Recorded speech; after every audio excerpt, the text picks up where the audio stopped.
Well, it's cool here, huh? I'm sorry, the air conditioning is coming, but I don't know when. Could be 10 more years. If you have patience. We have a very big house, but not many people come. American? Yes. Looks like. Billy, you stay here?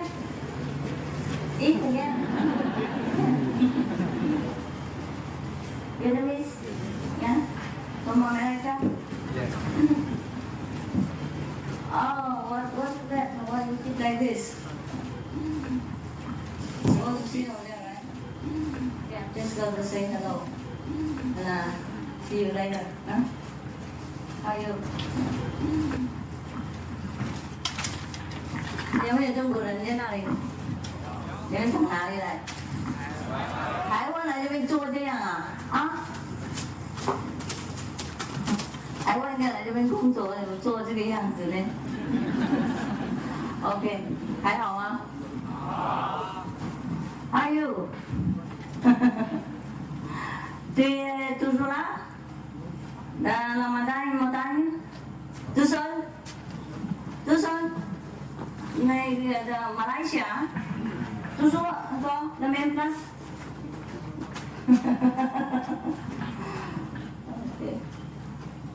OK 我说 我跟你们打招呼而已了啊，还没到时间，我们来吃饭，好饿。一次一下再做完哈，等一下再来哈。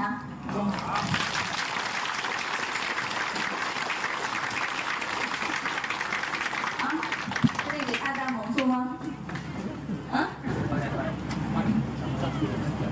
他什么？在搭档，跟你都在对方。哦，好。OK。这边可以吊床了哈。哎，不错啊！这次因为人来小嘛，大概你们每个人可以盖一个房子在里面住，没问题。都被考倒了啊！为什么这次人来这么小？其实台湾人也不敢来了，怕啊！我已经寄过了，我还没死啊，别人说 OK 啊。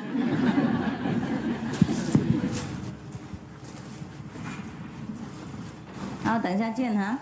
下午见 ，OK。So see you afternoon 啊。好凉啊，这边很凉。Enjoy the coolness, OK? If it's too hot somewhere, you just move to 那个你们联络人员要照顾人一下哈，地方大嘛，就给他们坐里面一点，凉快一点 ，OK? If somewhere too hot, you just move to a better spot to sit, OK? Take care of yourself. Right? Even though the weather has been ordered to be better, but sometimes it's still very hot. 我说已经命令那个天气要好一点了，不过还是会热，太阳还会晒黑的啊，这样已经很好了。这个时候本来最热的。I say if you know Cambodia, this weather is already godsend. It's supposed to be the hottest month already. Huh? So it is already ordered to be good. But take care of yourself, huh? If it's too hot over there, just sit here. Understand? Yes. The ones who understand tell the other ones. And all the contact persons take care of your people, okay? Yes.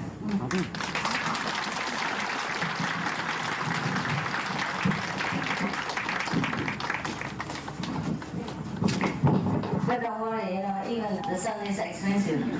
In America or Europe, if you want to go and have a tan, it costs you many thousands of dollars. So it's free of charge. The sun is free, See you later.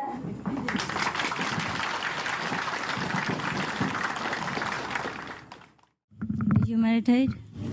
Yeah? Good? It's cool today, huh? You can even have a swim, If it's too hot, there's water available next door, right? Yes. You can splash it. Or have a bath over there. Have a shower or something. Well, everything is good here, huh? So convenient, even water next to your seat. God cannot treat you better, huh? You like the rain here or not? Yes. Yeah, except for leaking water. But it's okay, huh? Yes. You have enough places to take refuge, huh? 你们两个找那个凉快的地方那边嘛，你们两个去那边找凉快的地方坐下。啊，从后面走好了，从后面那边男孩子在这里，男孩子在后面。So, do you have more complaints today or not? No, I do. You like to hear? Yes. Every day I have a lot of complaints. I think I have to write a book. Best-selling. How to complain. Because you can know how to complain, but it might not work at all. You know what I was thinking this morning? No. This morning I really understood why people, appreciate Master very much. Yes. I didn't understand that before. I just told one of the people around me, that, I really understand now. Yeah. Because before I used to see some of the guru, teachers and all that, and people used to worship them and praise them and say, are you patient? You're a symbol of patience, compassion, love, tolerance, anything. And I say, what? He does nothing. He just goes around, let people bow to him, and then he just sits there and looks at people's eyes. Yeah, that's all. And then why do people praise him so much? What about patience and endurance and all this? Now I know. Just to be able to sit there, He has to go through hell already first. It's impossible. The human mind is really sometimes hell itself. It's incredible. If you have to work with a lot of people, Anybody knows? No, you don't. Nobody works with a lot of people. Okay. Is it cool today? It's cool? Yeah. Or do I have aircon or something here? Something there? No, huh? So the wind just comes from you, huh? Because I thought, I don't have aircon. Anything will feel cool. And the fan doesn't work either, so, it must be good. You like it still? Yes. Yeah, I'm worried that you don't feel comfortable. Because it's new, huh? Newly developed, and the weather might be not suitable for you. But you feel okay, huh? Yes. Really? Okay. Now, anybody have any question? No. No? No. Then why are you here? Huh? Look at you. To see me? Okay. Any other reason? Hear my teaching. Can I even teach you, the greatest beings? The center of the universe. How can I ever teach human beings? Bon. Do you see that? He agreed. That's just an arrangement for master power. To let you know, this is truly so. Really, you don't have questions? Every day I meditate, I heard you, very noisy. Oh, Master, please do this. Oh, Master, why is this? Please, Master. And then now you come here and you have no questions. I don't believe this. Maybe you like Cambodia, huh? Who knows? Hey, what's the matter, honey? Are you crying or is there something wrong? No. No? Huh? No. No what? No, I'm not crying. Not crying. You laugh. Yes, sometimes when we're too happy and we're too sad, the same thing, huh? Our tears are coming down. And when we're in pain or in pleasure, it looks almost identical. That's what Herman Hesse said in his book, Siddhartha. Okay, if you don't have any questions, then let's have some jokes, huh? That's the best, huh? Just laugh everything out. Because otherwise I will cry, I feel like crying every day. Whenever I'm around people, my beloved disables, I always feel like crying. Okay, now let's have some jokes. And some Vietnamese jokes. All right. Sometimes I have to read all this and modify them, to suit your taste and to suit the occasion. Now, there was a master, a so-called master. I don't know, maybe a supreme master even. He was very virtuous, supposed to be, and also very clean, very pure. Like you cannot offer anything to the master, for example, otherwise your ID card will be confiscated. Do you know that or not? Huh? Yes or no? Yes. Oh, that's more like it. Are you still in Samadhi? Then I just quit. Yes or no? No. Okay, I hope you use your mouth when it's needed. And use your ears when necessary. Now, there was that kind of master, you know. Okay. And he happened to have a wife too, and kids and all that, a very ordinary life. Many masters have wives and kids. Do you know that? You don't? Yes. Well, I have to tell you, I have a lot of kids, but no husband. That's the only difference. So now, this guru has a wife and kids and all that. Yeah. And he is very famous for being very pure and incorruptible. Yeah, very pure. So one day, some of the people, you know, in the political arena, they came. Hey, what is that? Can you please take care of this? What's this?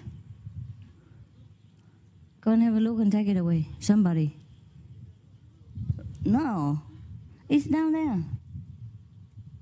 The roof? What kind of roof is that? Oh, okay. Now I just plug my ears. Okay. One day, wow, I like that. I don't know if we can do it or not, but it looks good. Okay, let's go back to the master. One day, some of the politicians, you know, like in many countries, they profess democracy, and in such a democratic country, people can vote for whoever they like, for whomever they like to govern their country or their district or their state.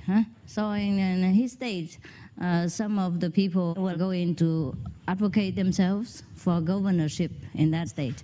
So some of the politicians came to the so-called master's house, and tried to talk the master into telling the disciples to vote for them. Because many of the so-called teachers or masters, they have a lot of followers, and that makes a difference. You know, even one vote makes a difference. Do you know that? Yes. Is that true or not? Yes. I heard it. I'm not even sure, but it must be true. So anyhow, so they came and tried to woo the master, you know, the disciples and all that. But in order to tell the teacher but they know that the master, so-called master, you know, this is a so-called supreme master. There's so many supreme around, so I don't know which one is that. Not to see who won.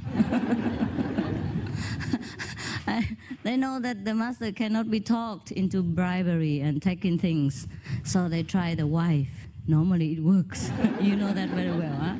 The wives are always the one who make a lot of arrangements for any big officers or any very great personage. And then so they came and talked to the wives. Oh, please, help us. Just tell your husband one word. Just tell him to do something for us. And then anything else later, you know, you want, it will be taken care of.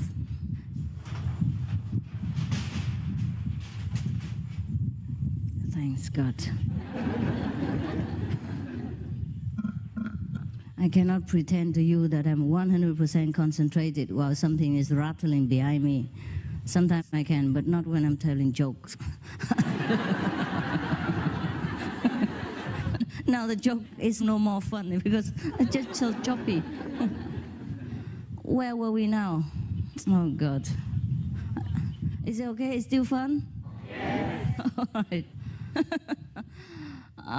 So the people, you know, the subordinates of the future governor came to the wife and tried to talk her into accepting something for the master, so that the master would tell the so-called disciples to do something for them. So anyhow, the wife said, oh, this is very difficult. You know my husband, Oh, he's a very clean and pure teacher. He won't accept this. I don't dare to tell him. How would I do it? He will scold me. You know, many people get the ID card confiscated because they give him some chocolate. Just one bar of chocolate. Then the ID card is gone. How would I tell him anything? So the people say, wow, oh, madam, you can. You know, you try. Just tell us what to do. What the teacher needs, we will do it. Just try, you know, at least try. We won't blame you if it's not successful. Just try. So the teacher's wife was just maybe infected by the husband, also very compassionate by nature or by the teaching. So she said, all right. I will try. Yeah. Now I tell you, there is something that would maybe work. My husband, namely the teacher, belongs to the mouse. According to the Chinese zodiac, you know, he's a mouse. So now you go home and make a golden mouse for his birthday next week. Then I will try my best. Huh? Okay, so the people were very happy. Oh, yes, thank you, madam. Let's go. And they came home and they went to the jewelry and made a golden mouse for exactly like a mouse, but gold, solid. She already instructed it must be solid. Yes. This is not gold-plated, things like that. We don't accept false things. We're teaching the truth, you know. So anyhow, the next week, you know, all these people brought the golden mouse for the teacher to the wife. And the wife tried something to give it to the teacher. And the teacher asked, where is it from? How you get the money to do this? So the wife had to confess, you know, everything, saying, wow, these people, they're absolutely sincere. You know, their devotion is so overwhelming that I could not refuse. So I told them, this week is your birthday, and your Chinese zodiac sign is the mouse. So I told them to make a golden mouse for you, so please accept it. So the teacher was very frustrated and angry, raising his voice, saying, after all these years, I teach you, you don't have any wisdom. Why did you tell them that my zodiac is a mouse? You could have told them that I belong to the buffalo.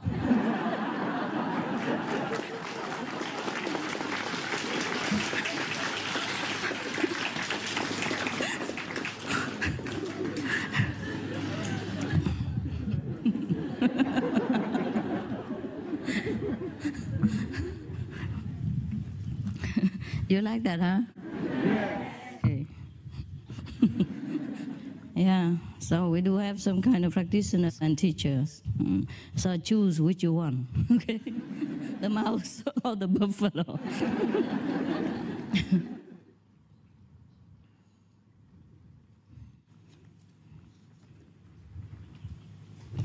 Okay, now, that's another one. Still like it? Yes. Okay, but you look so cool and I don't know.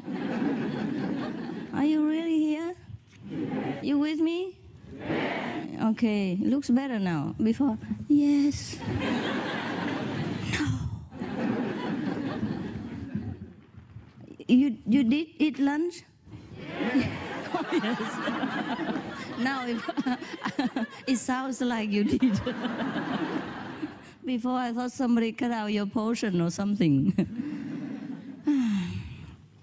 Now this is something very strange to you, since you're all vegan. But never mind. Let's step into the other world and see what's going on. The world of non-vegetarian. Okay, there was a person, a scholar, and he was very well educated and a very pure and good person. But he saw all around him, you know, all the corrupted court officers, you know, all the bad people in the government, and it made him feel very agitated. So one day he tried to do something about it. Now, because he was a scholar, very famous for being incorruptible as well as very clever. So many of the politicians often came to his house, yeah, to visit him, even though his house was truly a very humble one, a thatched hut, just like us, something like this. Or maybe even like my house, there's nothing inside. Well, there's something now after I have been howling all day morning. I couldn't find my socks and all that. There's something now. I brought my own things. And then they often came to him just to associate with his good reputation. So people would think that they were not bad, and they had good friends. Everybody accepted him as a friend, especially those politicians. They say, oh, I have such and such as a friend. Because by doing this, they thought they will enhance their own cleanliness, their own pure reputation, so the people will have more votes for them. And that is the reason. Now, if somebody comes around you and praises you that you're good and all that, be careful. Huh? Might not be that you're really good. Don't believe it. Just check up on your spiritual diary. As soon as somebody approaches you and says you're good and pure and clean, please immediately look in the diary, okay? Look twice. And if you find nothing, then look again. Okay? Wear your glasses or use your magnifying glass, anything, just to try to keep yourself in balance, in check. Okay, there was a person, a scholar, and he was very well educated and a very pure and good person. Huh? But he saw all around him all the corrupted court officers, all the bad people in the government, and it made him feel very agitated. So one day he tried to do something about it. Because he was a scholar, very famous for being incorruptible as well as very clever. So many of the politicians often come to his house to visit him, even though his house was truly a very humble one, a thatched hut, just like us, something like this. Or maybe even like my house, there's nothing inside. So one day the scholar was visited by many of the great officers of the court, many great politicians. And he tried to do something. Even though he was perhaps a vegan or something, these people are not. And they demanded a meat diet. So he talked to the master Ching, something like that. And the master said, okay, give them. Let them go to hell if they want. After all, we respect each individual's freedom, right? Freedom to go to heaven or freedom to go to hell. After telling them all good things and give them sample booklets how to be vegan and why, they don't follow. So what can we do, huh? I told you the joke already about two persons who went on the airplane, huh? Didn't I? Yes. Did you hear it? No? How come? How come some yes, some no? Okay, let's waste your time again. Two persons on the airplane, just like you and me, huh? We went on the airplane.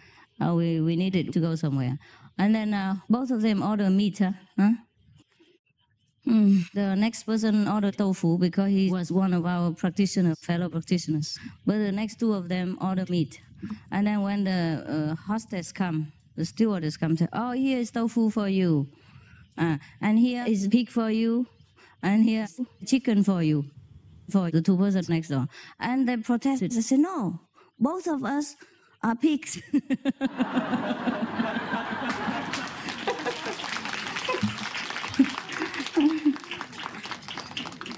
Pig meat.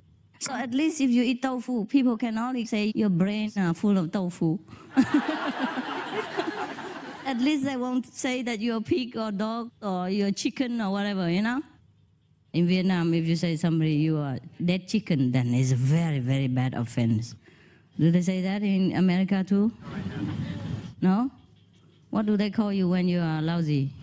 Chicken. A living chicken? Yes. Instead of dead chicken, you're living chicken, right? Okay. Well, at least you're living. A living teacher and a dead teacher are different, huh? This joke, I don't think you will understand, so we forget it. Find another one. Okay, now, there's another joke. Well, this is all non-vegan, huh? But at least you know what vegans are about. I tell you so that you be happy that you're vegan, huh?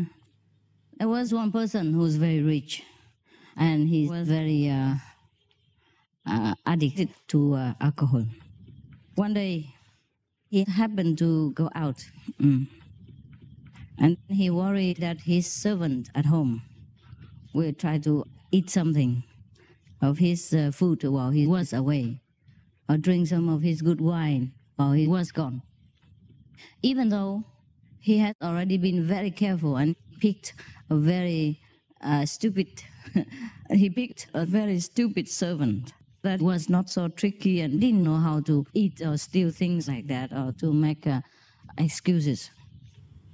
Even then, he was still careful, worried about the servant. So he said to him, "Okay, now you stay home and take care of my house, you know? There is a piece of a pig hanging over there in the kitchen. Look after it. Don't touch it. And then there is a chicken still alive next to the kitchen. Also, don't touch it. And take care that all the dog and cat will not come and eat these." And he said, another thing is, there's a pot over there which is covered very carefully. That is poison for the mouse. Don't touch it. There was a wine pot, but he said, this is a poison. If the mouse drinks it, he dies, so just don't touch it. So he went. And then the servant just took out the pork, roasted it, eat it. And then he took out the chicken, killed it, eat it too. And at the same time, drinking the alcohol, to accompany it. And feel very good, and then drunk, and later sleeping very peacefully. When the boss come home, he saw the servant just sleeping there on his sofa. Yeah. And then also smell alcohol. And some of the chicken bones are scattered all over the place. He kicked them around when he slept. So he woke him up and say, what about my chicken? My pork, spare ribs? What happened to the poison over there? So the servant trying to cry, he cried hard. And he knelt down on the floor and he said, "Oh, please forgive me. I have really been very obedient to you. I tried to look after your house and everything. But then, unfortunately, there was a cat who came by. And then he crawled up to the roof of the kitchen and took the pork and eat it. And then the dog saw the cat do that. He also took the chicken and go out and eat it. I was so worried that when you came home, you would kill me. You would scold me. So I took the poison.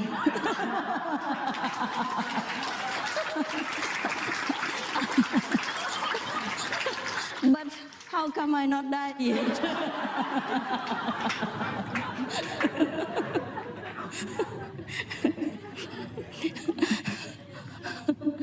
He want to kill himself. But he didn't die. So you be careful with people, huh? When some people look so stupid, it doesn't mean they're truly stupid. And when some people look sweet, it's not necessarily that he or she is sweet, okay? See the way she or he does things. See the outcome of people's business or efforts. Then you know that person inside. Don't ever look at the outside and try to judge whether that person is okay or not okay, huh? You know what I mean? Yeah. Similarly, with searching for a teacher, because most of us love sweet things, love people's sweet talk, soft voice, and good manners, and people who coordinate with us, please our ego and eyes and habits. So we very easily like to look for a teacher or master with a very sweet nature, always soft-spoken and gentle and things like that. But that is only one of the personalities, or maybe trained like stewardess on the airplane. But it's not necessarily that the person can do us any good or have a real teaching inside. So many people are soft-spoken, but the things they do are all very, very destructive to themselves and society. And the outcome is always bad and negative. So in that case, that person who looks sweet or is soft-spoken is doing no good to him or herself and society at large. So the outcome of our lives, our work, or our efforts speaks volumes.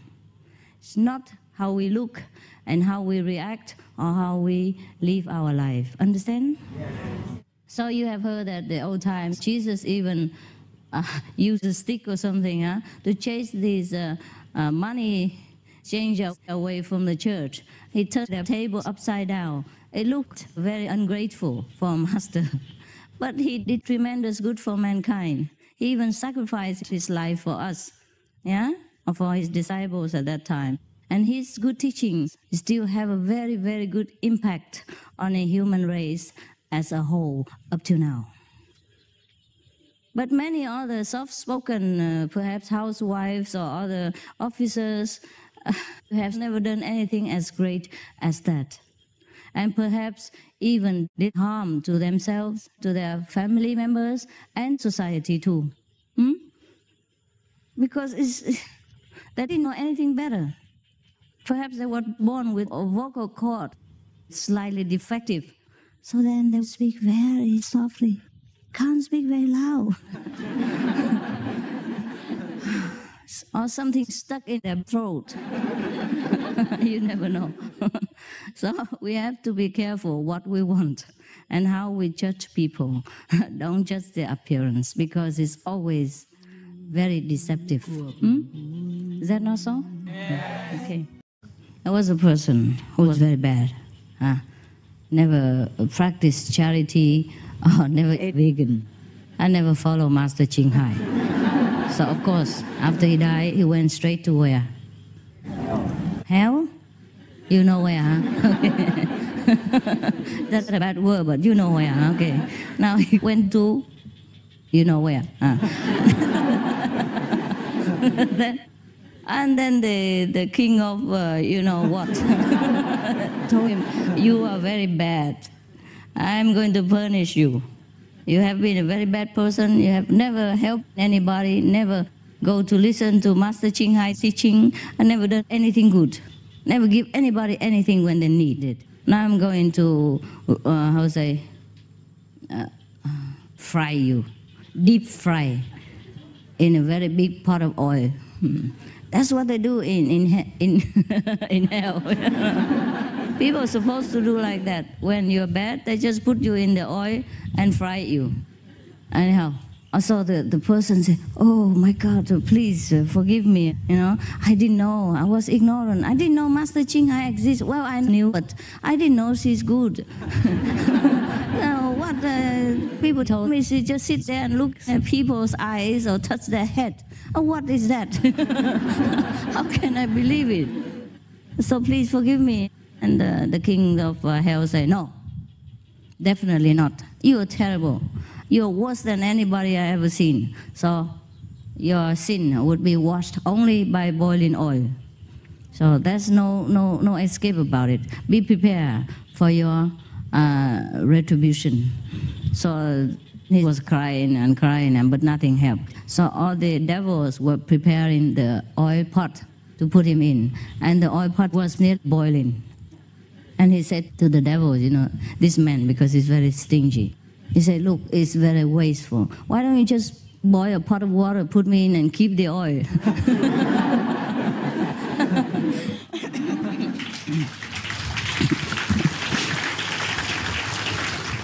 Or you can sell it and give the money to me first, and then put me in the pot of boiling water. Oh, gosh. There was another one who was also very bad, very stingy. One day he crossed a river, tried to cross the river by himself, and then he slipped because the currents was very, very strong. And then the current swept him away in the middle, and then he kept calling for help, Anybody help me? I will give you some money. And there was one person on the boat, nearby. I said, okay, $50. All right, and I helped you. And the person said, $50, too expensive. $20, okay? And the other, he said, no, it's too cheap. And he's still trying very hard to, between the water, drinking. Okay, $30, okay? The other person say, no, last price, $40. So the person in the water said, I'd rather die.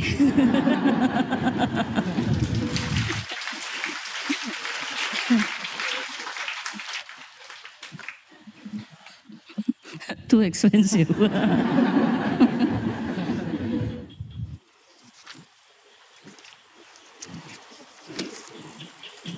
Yes, same with us, huh? Many people bargain with me, huh? What? 3 vegan meals a day? And 2.5 hours meditation? How about just vegan breakfast? Is that okay? Especially the Chinese. They have the tradition of eating breakfast vegan. And they call themselves also vegan. But if you press them further and they say, okay, breakfast vegan, things like that, So normally they would be Buddha in the morning and become something else at noon and evening. Or go to heaven a morning and back to hell the rest of the day, something like that. Because I think to meditate 2.5 hours is too much, to spend all this time. And also eating vegan all day, it's too much. How can you value something as great as your soul by measuring it with material comfort? But many people do that. And that's their mistake. And that's why they're still here. There was a person who was also very, very stingy. He went to see a friend. A friend came to see him. And the friend saw that, he has raised so many animals, horse, chicken, duck, geese, and very groovy. But then he seemed like he was not prepared to kill any of them for him. So I was sitting a very long time waiting, and lunch came, and then past lunch hours, nothing happened. Only drinking water. So the guests were a little bit restless, and trying to make some gesture hinting. But the owner, the host said, wow, truly, truly sorry, It's rare that you come to visit me, but we didn't do anything, didn't give you any, food, I feel very bad.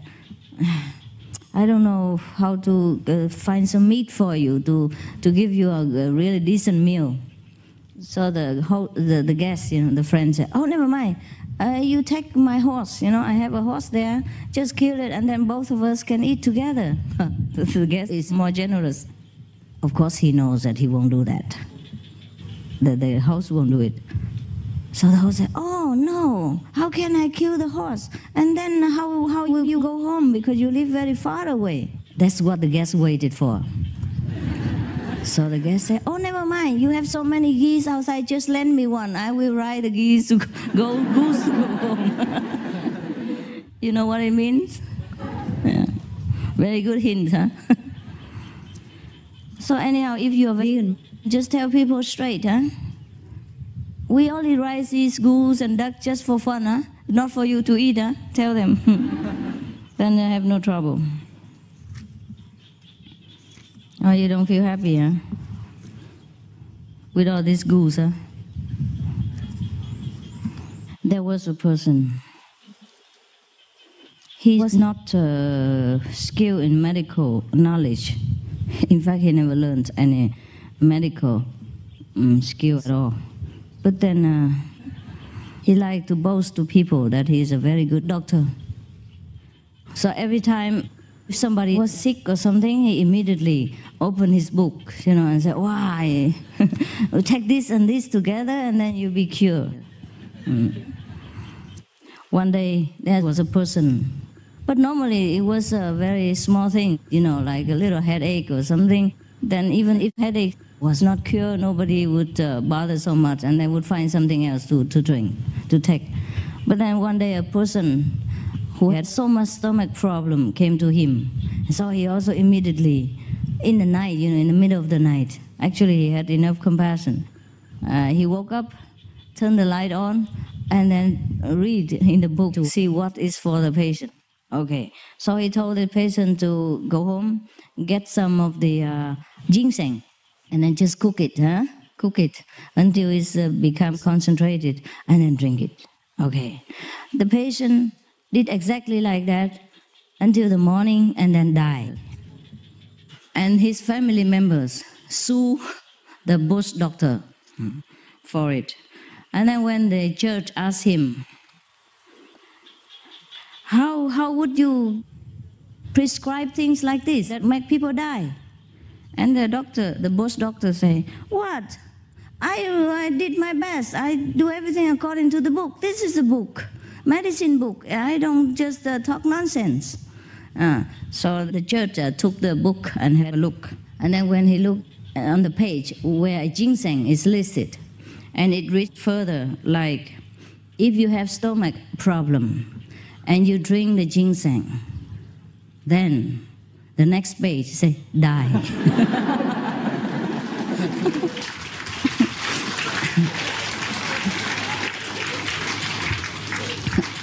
Because the doctor didn't read the next page. Yes, yeah. Something like that happens in your kitchen too. Yeah? You read the Supreme Cookbook, and you read only half. No, page number 9, and the next page number 10 you don't read. And when you cook, it tastes like straw mat or something. And you say, Master doesn't know how to cook. So be careful when you read cookbooks or medical books, okay? Read it thoroughly from the end to the beginning. If you die, don't tell me. Okay. Perhaps the same, bush doctor. One day he was visited by a mother who had a very sick child. The child was with fever, very high fever. And then he gave him something, and the child also went to see Amitabha Buddha immediately afterward. So the parents came and, make trouble for this bush doctor. The doctor didn't believe it and went back to the house of the child and verified it himself. So he just took a look at the child who lay there stiff and cold, and then he touched him and he said, what? How do you still blame me? You told me that the child needed some medicine for fever and he was very hot, now he's cold like this.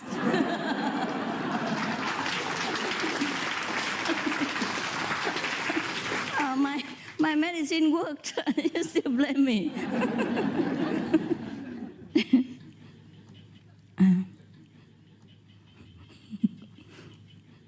Okay, and there was another doctor. Perhaps in another place. Let's not make too much bad name for one, okay? Okay, suppose this one is another bush doctor in another province. He always boasted of his ability to cure any kind of sickness. So one day, a very old person came suddenly to his house and asked him, I thought you always say that you are very good and you are always very able to cure people. So how many patients have you healed already? And the doctor said, whoever comes to me, I just cure him, no problem. Whoever comes, he's cured. He's healed, yeah? And then the old person frowned his eyebrows together and said, you have forgotten something. The doctor said, what?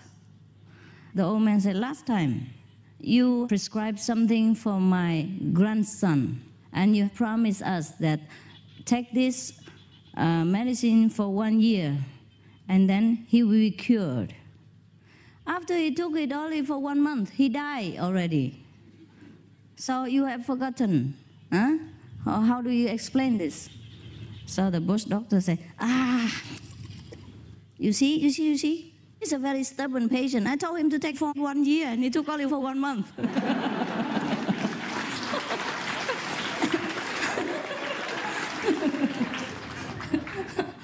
Why die so quickly, right? It's still 11 more months to come, huh?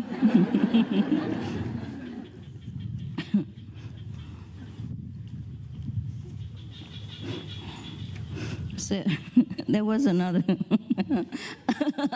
doctor, perhaps somewhere else, okay? Good doctor you can find anywhere, you know? Because he was the one and only in that district, so people invited him anywhere. So one day he was invited to come to a person who happened to shoot himself accidentally with an arrow while he was practicing archery, and he shot himself in his own leg. I don't know how they do it, but and then he went to the doctor, and the doctor, okay, the arrow, went deep inside, and half stuck out and half was in the flesh. So the doctor came, took a knife, cut the outside half, and then went home. And the patient said, hey, there's another half inside. So the doctor shook his head and said, no, for this you have to find an internal doctor, I'm only for outside.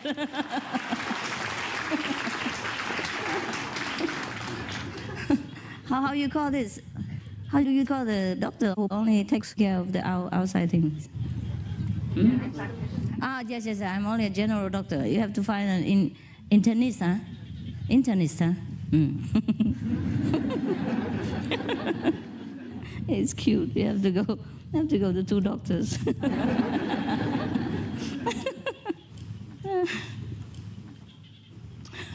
Okay, that's another doctor, perhaps somewhere else, okay? Don't know how he prescribed the medicine, but after the patient took it, he went to see St. Peter. He's a Catholic.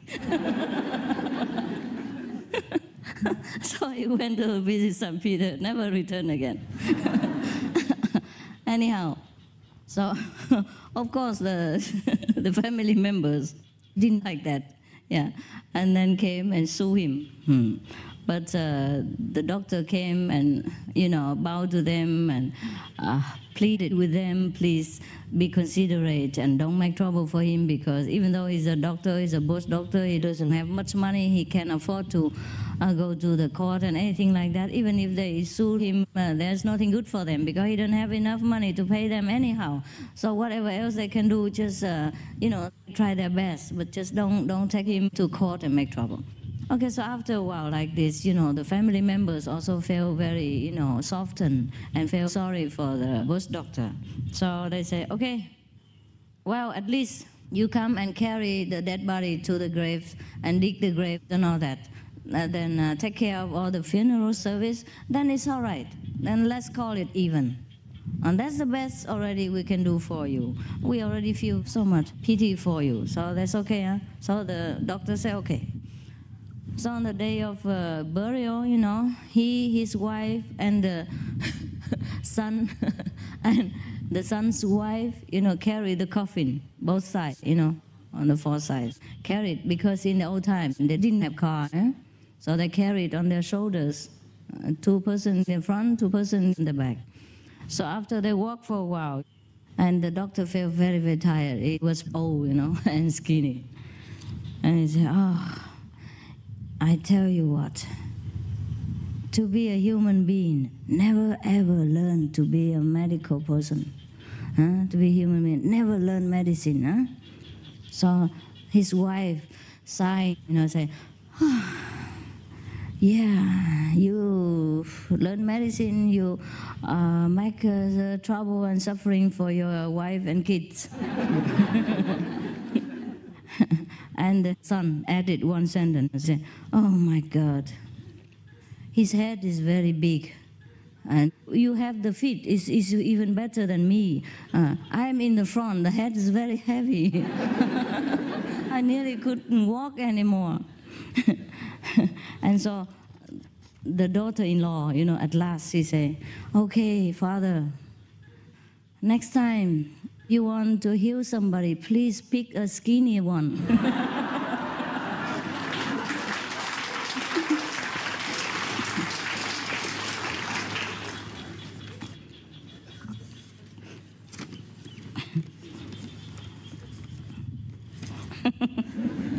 Okay, now we go to another one. We don't talk bad about doctors anymore.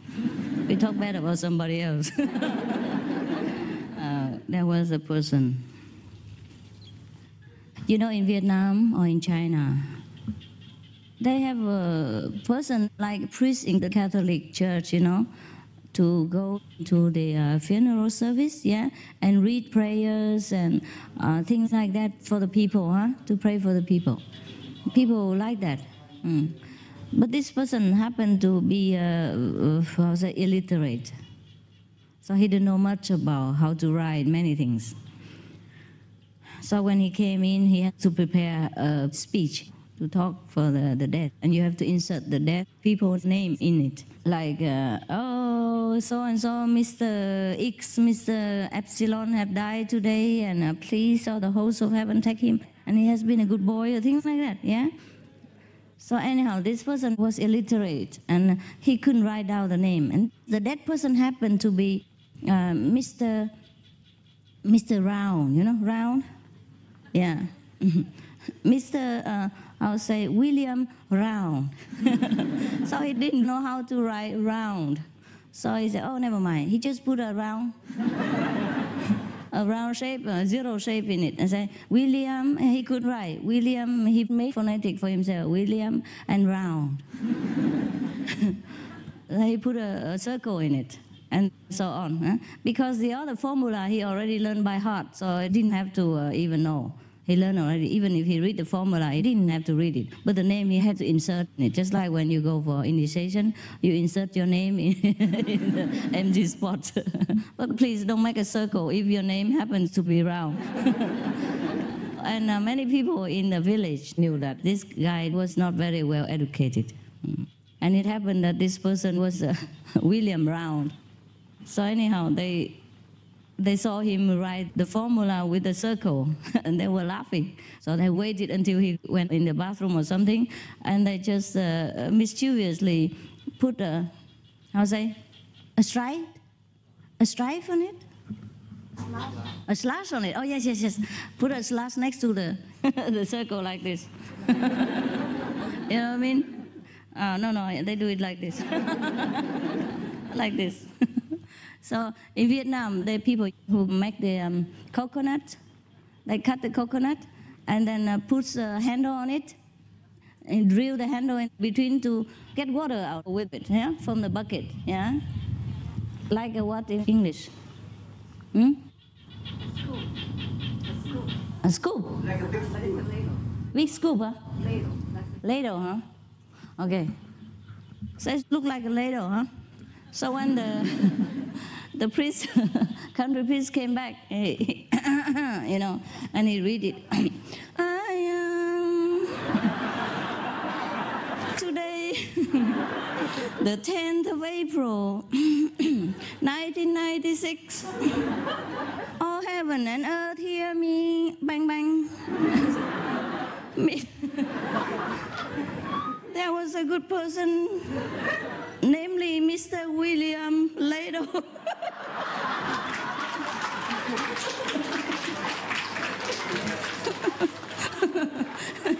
Because now it's like a ladle.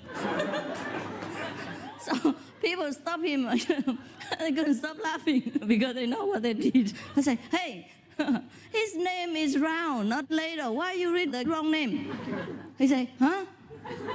And who was the cupid that put the handle over here?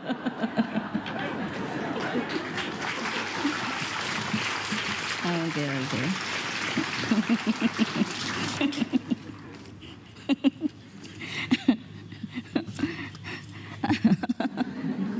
You understood, huh? Make sure you don't write a circle and people will put a handle on it. Okay. I think this one you would like it very much. Another one. In some of the countries, the Buddhist monks don't eat vegetarian. You know that? Yes. And some are going into a vegetarian tradition temple, but sometimes they eat meat too. Yeah? Occasionally. Under the table.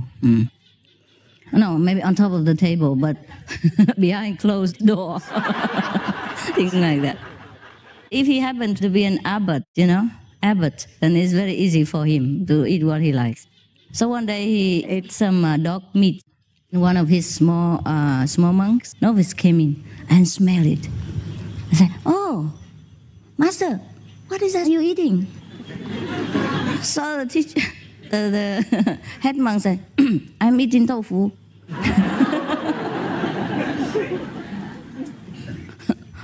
So suddenly, at that moment, some dogs were barking outside in the temple's front yard, very loudly. And the head monk said, "Oh, what is that noise? Somebody come in there or what?" So the small monk said, No, nobody there. It was just that our temple's tofu were biting the neighbor's tofu."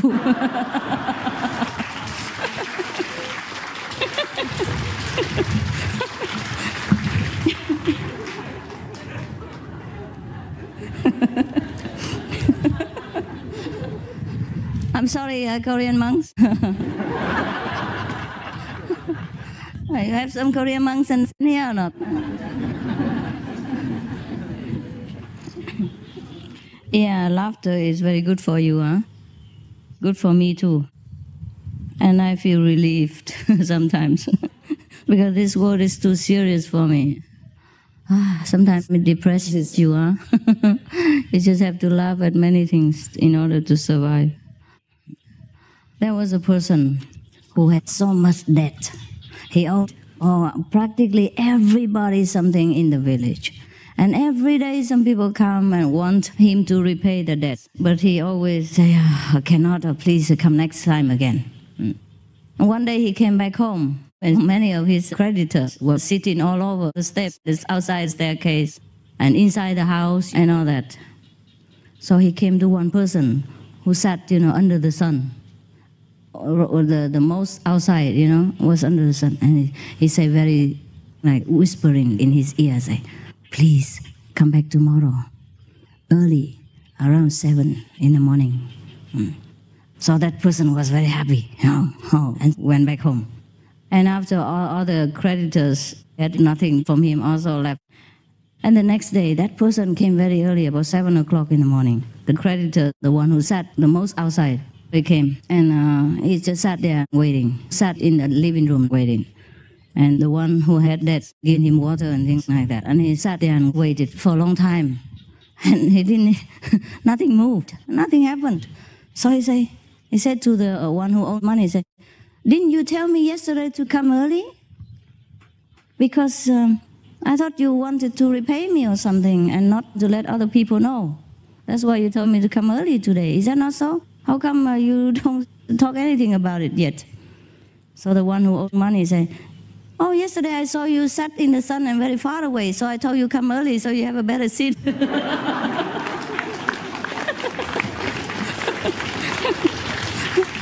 Yeah, that's all. Well, if you have to wait all day, you might just well sit in the cool shade. Huh? Very good. And another person also owed a lot of money to everybody. Yeah. And then one day, the one he owed the most money came to him and say, "Now come on, it's time that you give me back the money that you promised." And the person said, "Look, I'm so poor. Can you believe it? I have no money to give back to you. If I had, I would." So the creditor, is that right? The one who gives the money, the creditor, he said to the one who borrowed money, No, I don't believe you. I think you have a lot of money, just that you don't want to pay me, that's all. And the one who owed money said, "Why do you say like this? If I have money, I would." Why do you think I have money? Why do you think I have money and don't want to give to you? So the creditor, the one who lent the money, pointed to the dishes on the table and said, look here, you eating a duck for your lunch. And you let me believe that you don't have money. How would you tell me this? So the one who owed money said, look, I have only one duck and I couldn't even afford to to keep him. That's why I eat him.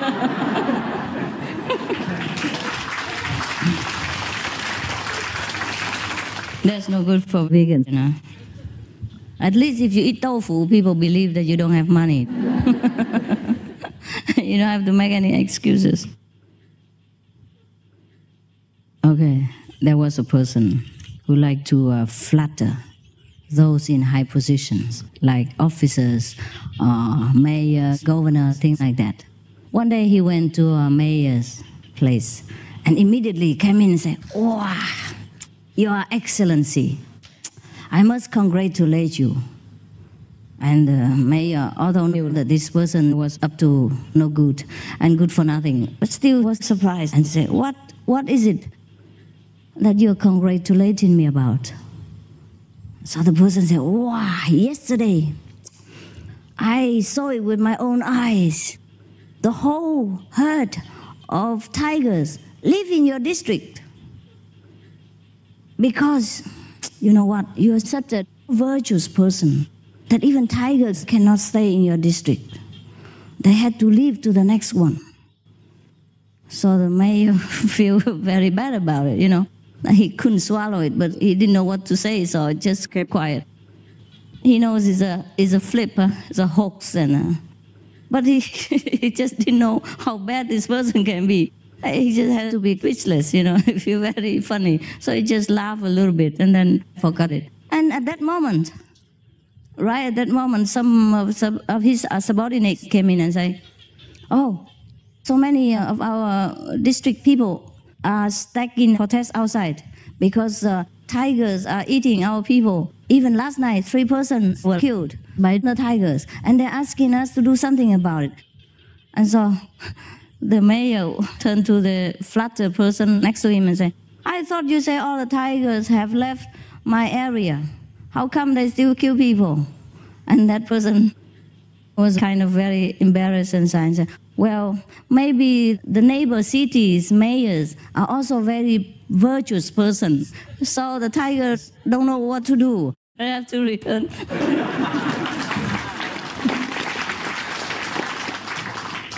See that? Huh? So make sure that you're a real practitioner and not listen to people who say that you are good and virtuous, and meanwhile, you're not. All these stories offer something for us, huh? It's not just a joke, I think. Don't you think so? Yes. This place is so big. There was a man who had a son who was already 20 years old. 20 years old son. But the 20-year-old son was absolutely, terribly, definitely, horribly lazy. Didn't do anything, didn't want to learn anything. Would just eat and sleep all day. And ate on the father, live on the father. One day, there was an astrologer passed by, and he looked at the appearance of both father and son. And suddenly he said, oh, your father will live until 80 years old. But you will live until 82 years old. Oh, now the son was wailing, crying and beating his chest and tears rolling down and rolling on the floor and crying like you know what. And then the astrologer was very surprised. He said, I didn't know you are so filial. So you love your father so much? Or did you misunderstand? I said, your father would die before you, not you, huh? So why is it you crying so much? He said, what do you think? My father died years before me. Who is going to make money for me in this time?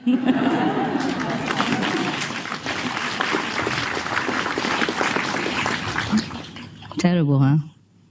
Talking about children. Okay. What time is it now? How long did we blah blah on already? 1 hour? Yes. Okay, you meditate, all right? I think I have done enough, so meditate. Next time, okay? You can meditate. Close your eyes, concentrate. Make the best of your time.